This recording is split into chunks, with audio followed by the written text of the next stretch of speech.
प्रिय दर्शकों, मैं आप सभी का इस क्रमबद्ध बाइबल अध्ययन कार्यक्रम सत्य वचन में एक बार फिर से हार्दिक स्वागत करती हूँ।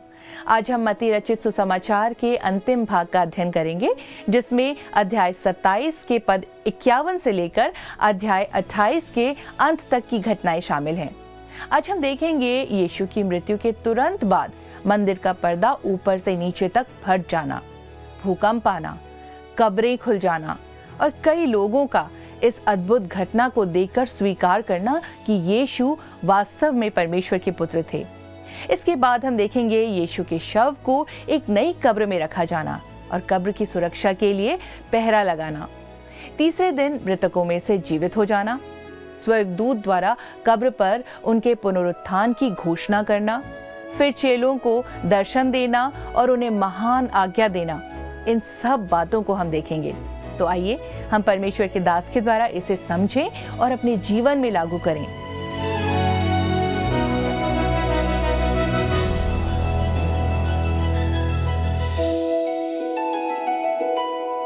प्रिय मित्रों, प्रभु यीशु मसीह के पवित्र नाम में प्रेम भरा नमस्कार। दोस्तों, हम मत्ती रचित सुसमाचार के अंतिम भाग में आ पहुंचे हैं।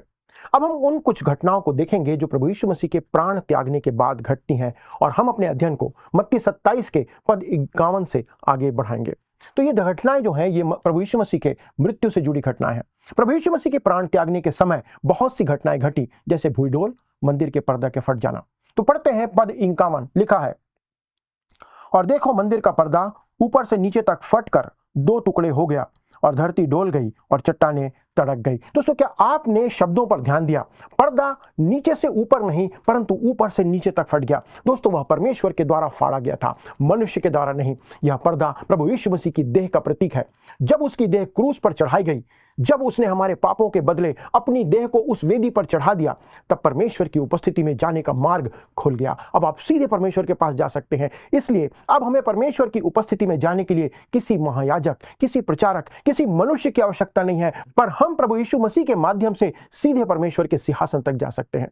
महत्वपूर्ण बात यह है दोस्तों कि पिता के पास जाने का केवल एक ही मार्ग है, और उसका वो पुत्र प्रभु यीशु मसीह है। पहला तीमुथियुस 2 अध्याय के पद 5 में यही लिखा है, क्योंकि परमेश्वर एक ही है और परमेश्वर और मनुष्यों के बीच में एक ही बिचवाई है, अर्थात मसीह यीशु जो मनुष्य है। तब आइए पद 52 और 53 को पढ़ते हैं। लिखा है, और कब्रें खुल गई और सोए हुए पवित्र लोगों के बहुत से शव जी उठे, और उसके जी उठने के बाद वे कब्रों में से निकलकर पवित्र नगर में गए और बहुतों को दिखाई दिए। दोस्तों, इस घटना का उल्लेख केवल मत्ती ही करता है। वह कुछ और कहता तो अच्छा होता, ताकि हम कुछ और जानते। दोस्तों, मैं विश्वास करता हूं कि जैसा मत्ती ने लिखा वैसा ही यह घटना हुआ होगा और इसी प्रकार से घटी होगी, क्योंकि जी उठे थे जैसा लिखा है। वे उस बड़े समूह का हिस्सा थे जो प्रभु यीशु मसीह के साथ स्वर्ग में उठा लिए जाने के समय उसके साथ स्वर्ग को चले गए। अर्थात वे लोग जो जी उठे वो प्रभु यीशु मसीह के साथ स्वर्ग को चले गए।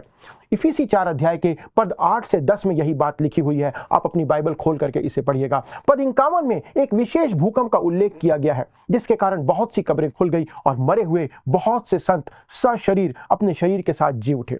दोस्तों, तब वे कब्र से निकलकर बहुतों को दिखाई देते हैं। ऐसे बहुत से गवाह थे जिन्होंने उन्हें देखा, और मत्ती कहता है कि वे पवित्र नगर में गए और बहुतों को दिखाई दिए। दोस्तों, इस पल में बहुत चमत्कार हुए। बिशप निकलसन द्वारा कलवरी के 6 चमत्कार नामक एक पुस्तक लिखी गई है, जो इन चमत्कारों को गहराई से प्रकट करती है और उसकी व्याख्या करती है। यदि आप चाहें तो इसका पढ़ सकते हैं। तब पद 54 में आप देखते हैं, लिखा हुआ है, तब सूबेदार और जो उसके साथ यीशु का पहरा दे रहे थे भूकंप और जो कुछ हुआ था उसे देखकर अत्यंत डर गए और कहा, सचमुच यह परमेश्वर का पुत्र था। मरकुस के 15 अध्याय के पद 39 में लिखा है, जो सूबेदार उसके सामने खड़ा था, जब उसे यूं चिल्लाकर प्राण छोड़ते हुए देखा तो उसने कहा, सचमुच यह मनुष्य परमेश्वर का पुत्र था। रोमी सूबेदार जिस पर यीशु को क्रूस पर चढ़ाने की जिम्मेदारी ठहराई गई थी, वह ठीक क्रूस के नीचे खड़ा था। और दोस्तों, इन घटनाओं और यीशु को प्राण त्यागते देख उसे सच्चाई का पता चल गया कि यीशु ही परमेश्वर का पुत्र है और था। और मुझे पूरा विश्वास है दोस्तों कि वह सूबेदार एक विश्वासी बन चुका था। उसने प्रभु यीशु मसीह पर विश्वास कर लिया था। गहरी बातें तो नहीं जानता था वो, परंतु वो इतना जान गया था कि मसीह के क्रूस के नीचे कैसे स्थान प्राप्त किया जाता है। वो वचन नहीं जानता था, परंतु प्रभु यीशु मसीह को जान गया था। परमेश्वर एक पापी मनुष्य से, हर एक पापी मनुष्य से यही अपेक्षा करता है। तब पद 55 और 56 में आगे लिखा हुआ है, वहां बहुत सी स्त्रियां जो गलील से यीशु की सेवा करती हुई उसके साथ आई थी, दूर से यह देख रही थी। उनमें मरियम मगदलीनी और याकूब और योसेस की माता मरियम और जब्दी के पुत्रों की माता थी। तब आते हैं दोस्तों हम यूसुफ की कब्र में प्रभु यीशु मसीह के गाड़े जाने की घटना पर। पद 57 में लिखा है, जब सांझ हुई तो यूसुफ नामक अरिमतिया का एक धनी मनुष्य जो आप ही यीशु का चेला था आया। दोस्तों अब तक हम नहीं जानते थे कि अरिमतिया का यूसुफ यीशु का चेला था। दोस्तों यह एक आश्चर्यजनक बात है जो यहाँ पर देखते हैं, जिस कारण से यीशु के चेले इधर उधर भाग गए थे, वो छोड़कर चले गए थे। अब उसी कारण से आप देखते हैं कि यीशु के गुप्त जो चेले थे वो खुलकर सामने आते हैं। इसमें अरिमतिया का यूसुफ सामने आता है और अपने विश्वास की घोषणा करता है, लोगों के सामने अपना विश्वास प्रकट करता है। तब पद 58 में आगे लिखा है, उसने पिलातुस के पास जाकर यीशु का शव मांगा। इस पर पिलातुस ने दे देने की आज्ञा दी। यूसुफ यीशु का चेला होने की हैसियत से पिलातुस के पास जाता है। पद 59 में लिखा है, यूसुफ ने शव लिया, उसे उज्जवल चादर में लपेटा। यूहन्ना प्रकट करता है कि यूसुफ के साथ मिलकर निकोदेमुस ने यीशु की देह को गाड़े जाने के लिए तैयार किया। यूहन्ना 19 अध्याय के 39 और 40 पद में लिखा है, निकोदेमुस भी जो पहले यीशु के पास रात को गया था 50 सेर के लगभग मिला हुआ गंधरस और एलाव ले आया। तब उन्होंने यीशु का शव लिया और यहूदियों के गाड़े जाने की रीति के अनुसार उसे सुगंध द्रव के साथ कफन में लपेटा। दोस्तों ये दोनों जो यीशु के गुप्त चेले थे अब खुलकर सामने आते हैं। यह इतना रोचक है दोस्तों कि यीशु की मृत्यु के बाद उसकी पार्थिव देह को केवल उन हाथों ने छुआ जो उससे प्रेम करते थे। ये एक अद्भुत बात आप यहां देखते हैं। पद 60 और 61 में हम देखते हैं, लिखा है, और उसे अपनी नई कब्र में रखा जो उसने चट्टान में खुदवाई थी, और कब्र के द्वार पर बड़ा पत्थर लुढ़का कर चला गया।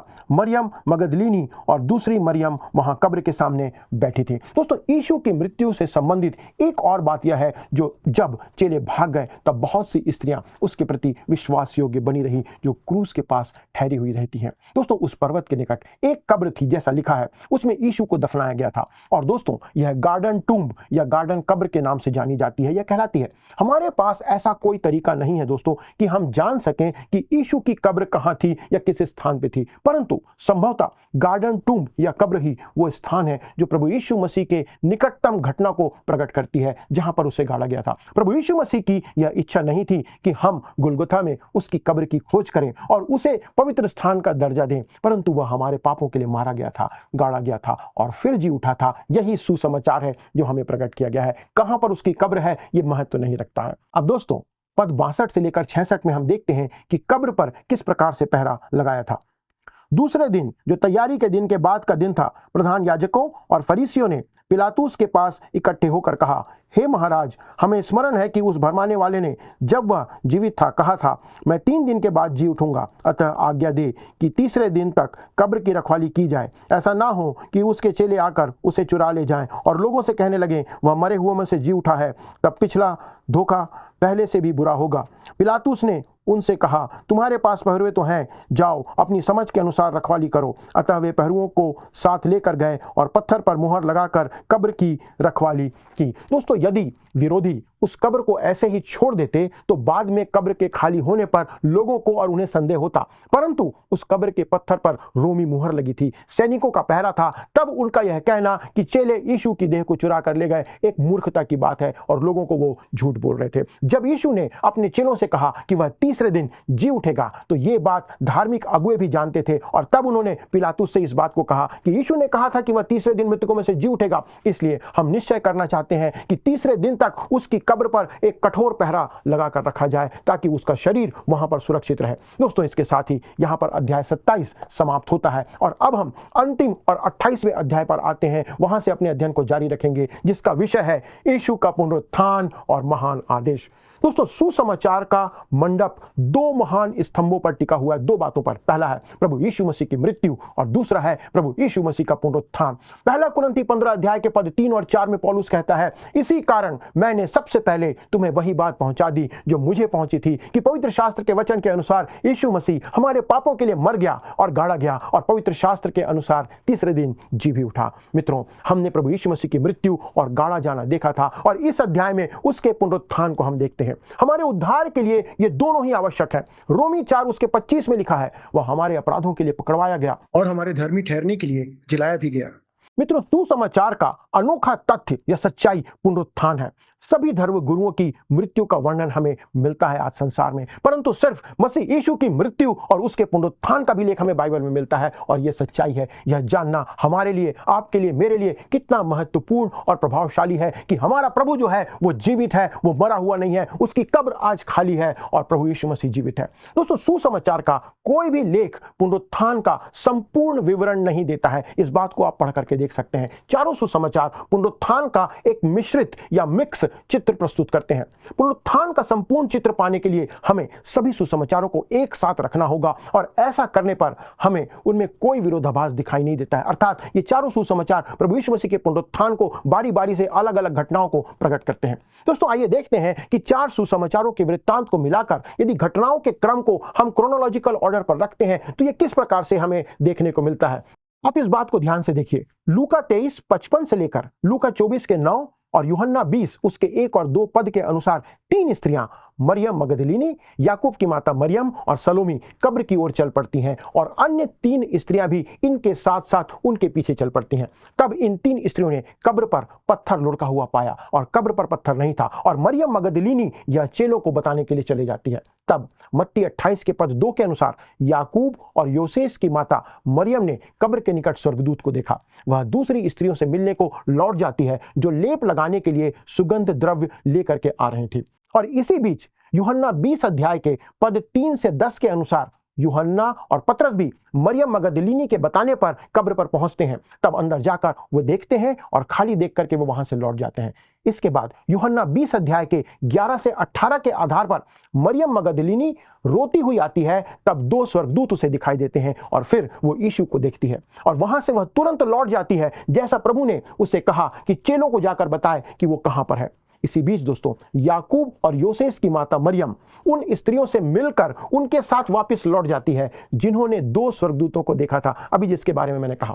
उन्होंने भी दूतों से संदेश पाया और वे चेलों से मिलने के लिए वापस लौट जाती हैं। इस बात को आप मत्ती 28 उसके 8 से 10 में हम यहां पर पढ़ेंगे। दोस्तों, अब हम आते हैं प्रभु यीशु मसीह के दर्शन देने की या प्रकट होने के क्रम को, कि प्रभु यीशु मसीह कैसे लोगों के सामने प्रकट होते हैं। पहली बात, पुनरुत्थान के दिन प्रभु यीशु मसीह का प्रकटीकरण। पहला, मरियम मगदलीनी को वो दिखे, यूहन्ना 20:14 से 18। दूसरा, प्रभु यीशु मसीह जो है स्त्रियों को जो स्वर्गदूतों का संदेश सुनकर कब्र से लौट रही थी उनको प्रभु यीशु मसीह दिखते हैं, मत्ती 28:8 से 10। तीसरी बार संभवतः दोपहर का समय था जब पतरस को प्रभु यीशु मसीह दिखते हैं, लूका 24 उसका 34 और पहला कुरिन्थियों 15 अध्याय के पद 5 में इस बात को लिखा गया है।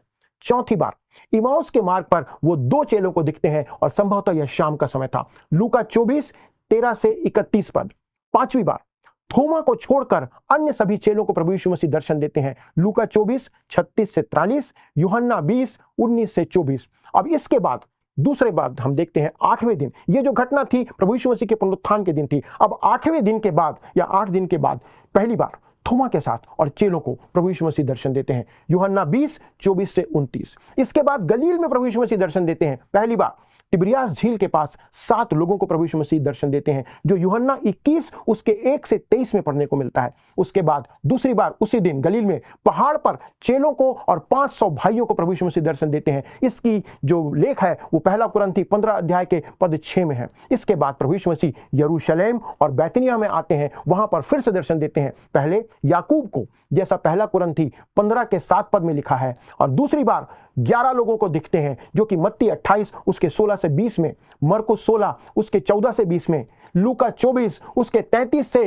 53 में और प्रेरितों के काम पहले अध्याय के पद 3 से 12 में आपको पढ़ने को मिलता है। इसके बाद प्रभु यीशु मसीह पौलुस को दर्शन देते हैं। जिस बात को आप पढ़ते हैं दमिश्क के निकट, वो उसको दर्शन देते हैं प्रेरितों के काम 9 अध्याय पद 3 से 6 में और पहला कुरिन्थी 15 अध्याय के 8 पद में। इसके बाद प्रभु यीशु मसीह मंदिर में दर्शन देते हैं प्रेरितों के काम 22 अध्याय 17 से 21 में और 23 अध्याय के पद 11 में। इसके बाद यरूशलेम के बाहर प्रभु यीशु मसीह स्टेफनुस को दर्शन देते हैं, जो कि प्रेरितों के काम 7 अध्याय के पद 55 में लिखा है। और इसके बाद पातमुस के टापू पर, वहां पर प्रभु यीशु मसीह यूहन्ना को दर्शन देते हैं, जो कि प्रकाशित वाक्य पहले अध्याय के 10 से 19 में हमें पढ़ने को मिलता है। मत्ती ने यीशु को राजा के रूप में दर्शाया है, दोस्तों हम सब जानते हैं, और पुनरुत्थान की घटना के प्रभावशाली और संवेदनशील बातें हमारे सामने उसने रखी है।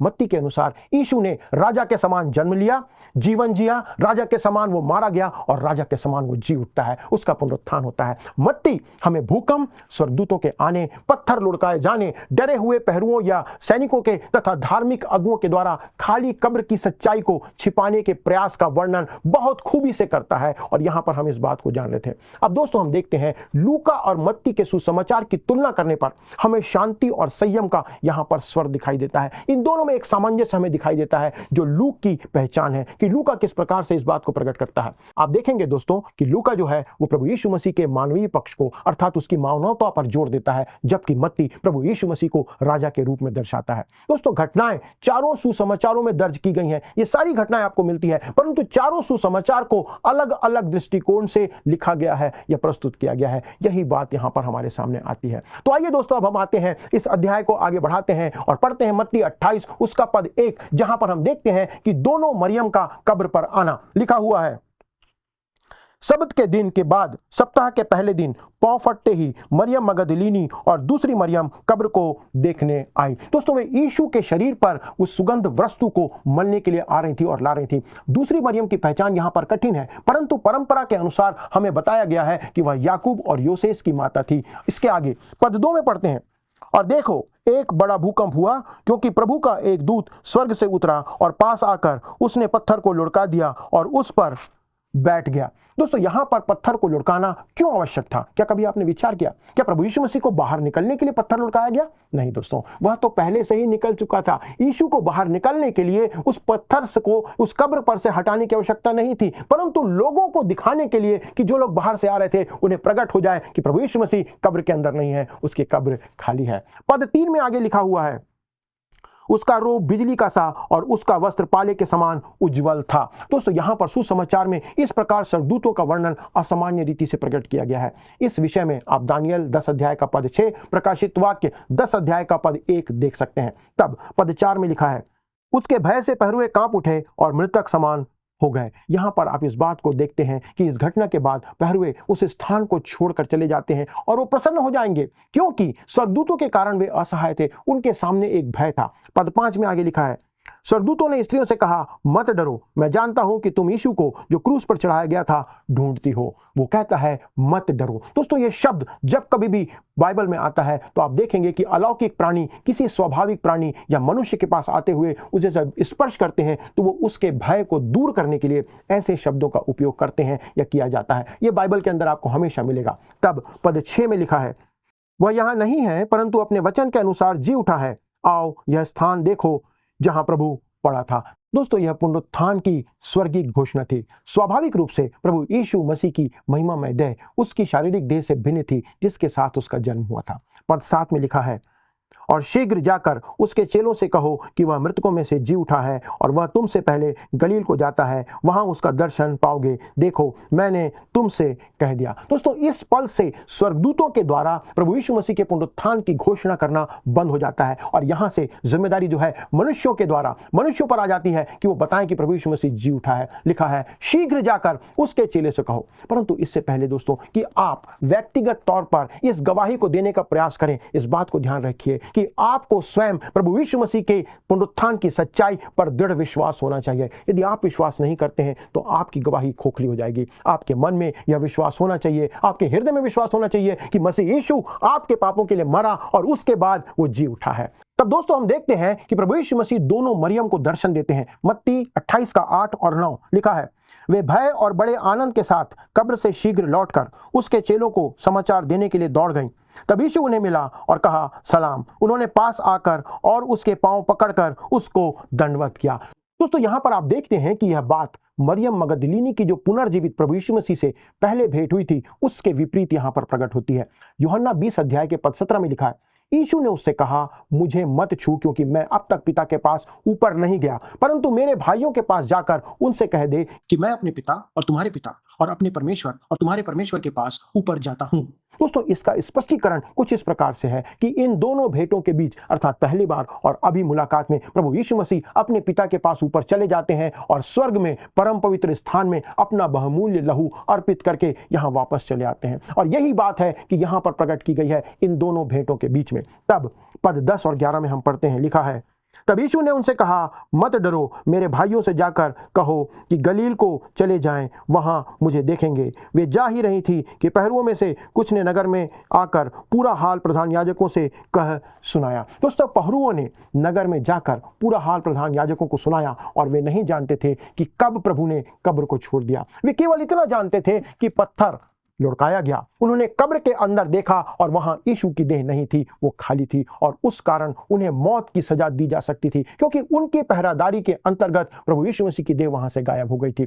तब पद 12 और 13 को हम पढ़ते हैं, लिखा है, तब उन्होंने पुरनियों के साथ इकट्ठे होकर सम्मति की और सिपाहियों को बहुत चांदी देकर कहा, यह कहना कि रात को जब हम सो रहे थे तो उसके चेले आकर उसे चुरा ले गए। दोस्तों, क्या कोई सोच सकता है या आप सोच सकते हैं कि किसी रोमी सैनिक की पहरेदारी में कोई ऐसा काम किया जा सकता है? दोस्तों, ये असंभव है, होना संभव नहीं था, परंतु यहां पर वे ऐसा झूठ कहते हैं। पद 14 में आगे पढ़ते हैं, और यदि यह बात हाकिम के कान तक पहुंचेगी तो हम उसे समझा लेंगे और तुम्हें जोखिम से बचा लेंगे। दोस्तों, उन्होंने कहा कि यदि बात हाकिम तक पहुंचती है तो हम सब कुछ संभाल लेंगे और तुम्हें कोई भी नुकसान होने नहीं देंगे। ये आज भी चल रहा है। दोस्तों, पद 15 में देखिए, लिखा है, अतः उन्होंने रुपया लेकर जैसा सिखाया गए थे वैसा ही किया। यह बात आज तक यहूदियों में प्रचलित है। दोस्तों, इस प्रकार का बहाना बनाने के लिए उन्हें घूस दी गई, रुपये दिए गए। यीशु मसीह के पुनरुत्थान को नकारने के लिए, झुठलाने के लिए पहली सदी में यह बहाना बनाया गया था और आज भी ये चल रहा है। अविश्वास पर विचार करते हुए 19 सदियां बीत चुकी हैं दोस्तों, और उस पर अन्य बहाने भी आज जोड़े जा चुके हैं, बनाए जा रहे हैं। तब भी दोस्तों, अब तक ऐसा कोई ठोस कारण या बहाना नहीं बनाया जा सका है जो प्रभु यीशु मसीह के पुनरुत्थान को, उसके जी उठने को झुठला सके। अब आइए दोस्तों, हम अंतिम विषय पर आते हैं जो प्रभु यीशु मसीह का महानादेश या उसकी अंतिम आज्ञा है।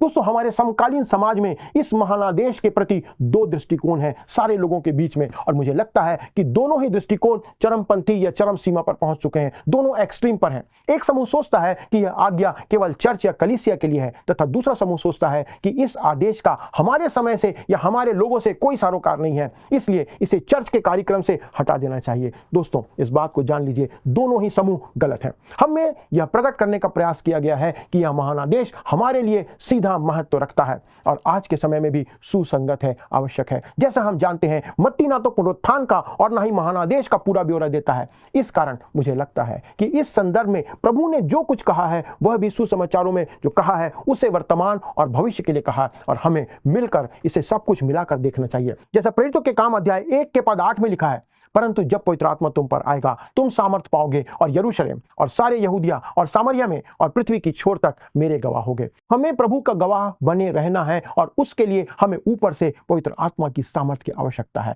पद 16 और 17 में आगे लिखा है, 11 चेले गलील में उस पहाड़ पर गए जिसे यीशु ने उन्हें बताया था। उन्होंने उसके दर्शन पाकर उसे प्रणाम किया, पर किसी किसी को संदेह हुआ। दोस्तों, करीब 2000 वर्षों से कुछ लोग प्रभु की आराधना कर रहे हैं, उसके साथ चल रहे हैं, और कुछ लोग उस पर शंका करते आ रहे हैं। और दोस्तों, उनमें से किस एक समूह में आप हैं, इस बात को ध्यान रखिए। या तो आप उसके साथ हैं या आप उस पर शंका करते आ रहे हैं, यह आपको विचार करना है। तब पद 18 में आगे लिखा हुआ है, यीशु ने उनके पास आकर कहा, स्वर्ग और पृथ्वी का सारा अधिकार मुझे दिया गया है। दोस्तों, ये प्रभु यीशु मसीह है जो कहता है एक राजा के समान वो इस वक्तव्य को देता है। पद 19 में प्रभु कहता है, इसलिए तुम जाओ और सब जाति के लोगों को चेला बनाओ और उन्हें पिता और पुत्र और पवित्र आत्मा के नाम से बपतिस्मा दो। दोस्तों, ये है मुझे पूरा विश्वास है कि महाक्लेश काल में, महाक्लेश के समय, 1000 वर्षों के राज्य में भी इस महानादेश का उपयोग किया जाएगा और ये उपयोगी होगा। परंतु हमारे आज के समय में भी इसका उपयोग है और ये सुसंगत है। जैसा लिखा है, उन्हें चेला बनाओ और पिता और पुत्र और पवित्र आत्मा के नाम से उन्हें बपतिस्मा दो। दोस्तों, कलीसिया द्वारा पिता, पुत्र और पवित्र आत्मा के नाम से बपतिस्मा आरंभ से ही दिया जाता रहा है, और यहाँ तक कि पौलुस भी पहला कुरिन्थी पहला अध्याय 14 से 17 में इस बात को या इस अनुष्ठान के बारे में कहता है। कहाँ लिखा है? पिता, पुत्र और पवित्र आत्मा के नाम से। दोस्तों, यह परमेश्वर की त्रिएकता का एक प्रमाण है जो प्रकट किया गया है। तब आइए हम मत्ती रचित सुसमाचार के अंतिम पद को पढ़ते हैं। पद 20 में लिखा है, और उन्हें सब बातें जो मैंने तुम्हें आज्ञा दी है मानना सिखाओ, और देखो मैं जगत के अंत तक सदा तुम्हारे संग हूं। दोस्तों इफिसी 4 और 11 में भी लिखा है कि यह शिक्षा कलीसिया का भाग है। प्रभु की शिक्षाएं पत्रियों में भी पाई जाती हैं। लिखा है, और देखो मैं जगत के अंत तक सदा तुम्हारे संग हूं। दोस्तों यूनानी में जगत के लिए जो शब्द उपयोग किया गया है वो आयोन, इसका अर्थ है युग। प्रभु की प्रतिज्ञा यह है कि वह युग के अंत तक आपके साथ, मेरे साथ बना रहेगा। उसकी सामर्थ्य में ही महानादेश को आज पूरा किया जा सकता है। दोस्तों हमने महानादेश को तो देख लिया, लेकिन आइए अब हम उस बात को देखें, उस महान बात को जो मत्ती अपने सुसमाचार में छोड़ देता है, वो है प्रभु यीशु मसीह का स्वर्गारोहण। पर क्यों वो छोड़ देता है? क्योंकि राज्य इस पृथ्वी पर ही स्थापित किया जाएगा, और मत्ती प्रभु यीशु मसीह को पृथ्वी का राजा के रूप में प्रकट करता है। लूका 24:49-53 में, प्रेरितों के काम 1:6-11 में प्रभु का स्वर्गारोहण दिया गया है। कलीसिया के उठाए जाने के समय प्रभु अपने लोगों को संसार से उठा ले जाएगा, इसलिए प्रभु का स्वर्गारोहण आवश्यक है। यद्यपि दोस्तों मत्ती राजा का सुसमाचार प्रकट करता है। यीशु राजा के समान जन्मा, राजा के समान जीवन जिया, राजा के समान मारा गया, राजा के समान वो फिर से जी उठा, और एक दिन राजा के समान राज्य करने के लिए वो राजाओं का राजा, प्रभुओं का प्रभु फिर से आने वाला है। दोस्तों मैं आशा करता हूं कि आप उसे ही दंडवत करेंगे, उसकी आराधना करेंगे। परमेश्वर को धन्यवाद दे दोस्तों कि उसने इस अद्भुत संदेश के द्वारा, अध्ययन के द्वारा हमें इन गहरी बातों को सिखाया, समझाया। इस वचन के द्वारा प्रभु आप सभी को बहुतायत से आशीष दे। अगले प्रसारण में इस अध्ययन को हम अगली पुस्तक के साथ आरंभ करेंगे। आप सभी का बहुत बहुत धन्यवाद। प्रिय मित्रों, मुझे आशा है कि आप मत्ती रचित सुसमाचार के अध्ययन से अवश्य ही आशीषित हुए हैं। यदि आपने किसी भी अध्याय के द्वारा नई बातों को सीखा और आपने कोई निर्णय लिया और जीवन बदला है, तो आप हमें अपनी आशीषों को अवश्य ही हमारे साथ साझा करें। आज इस पुस्तक के अध्ययन का अंतिम भाग है, और हमने देखा कि यीशु मसीह की मृत्यु केवल एक अंत नहीं थी, बल्कि परमेश्वर की उद्धार योजना की पूर्णता थी। मंदिर के पर्दे का फटना ये दर्शाता है कि अब हर व्यक्ति यीशु के माध्यम से सीधे परमेश्वर के पास आ सकता है। उनका पुनरुत्थान ये प्रमाण है कि वे मृत्यु पर विजयी हैं और वास्तव में परमेश्वर का पुत्र हैं। चेलों को दिया गया महान आदेश कि हम सुसमाचार को पूरी दुनिया में पहुंचाएंगे। यीशु का वादा है, मैं सदैव तुम्हारे साथ हूं। मित्रों, ये सुसमाचार हमें यह सिखाता है कि क्रूस उद्धार का मार्ग है और पुनरुत्थान नई जीवन की आशा है। अब हमारा उत्तरदायित्व है कि हम इस सुसमाचार को अपने जीवन में अपनाएं और दूसरों तक पहुंचाएं। अगला अध्ययन एक नई पुस्तक के साथ आरंभ करेंगे। परमेश्वर आप सभी को आशीष दे। पिछले प्रश्न का उत्तर है सी। उन पर चिट्ठियां डाली गईं। सैनिकों ने यीशु के वस्त्रों के लिए उन पर चिट्ठियां डाली। आज के अध्ययन पर आधारित प्रश्न है, यीशु की मृत्यु के समय मंदिर के पर्दे का क्या हुआ? ए, जल गया, बी, आधा मुड़ गया, सी, ऊपर से नीचे तक फट गया, या डी, सोने का हो गया। मित्रों, इस प्रश्न का उत्तर हमें कल सुबह 6 बजे से पहले विकल्प ए, बी, सी या डी के साथ अपना नाम, पता, स्थान के साथ 9651433397 96514 33397 पर SMS या WhatsApp करें। मित्रों, यदि आप इस अध्ययन को दोबारा सुनना चाहते हैं तो स्क्रीन पर दिए वर्ड रिसाउंड्स टुडे हिंदी लिखकर आप हमारे YouTube पर सुन सकते हैं। अधिक जानकारी और प्रार्थना के लिए आप दिए गए नंबर 9651433397 96514 33397 पर कॉल करें। हमारे परामर्शदाता आपकी सहायता के लिए सदैव तत्पर हैं। प्रभु आप सभी को आशीष दे। क्या आपको यह कार्यक्रम पसंद आया? अभी हमें एक मिस कॉल करें और आप अगले विजेता हो सकते हैं।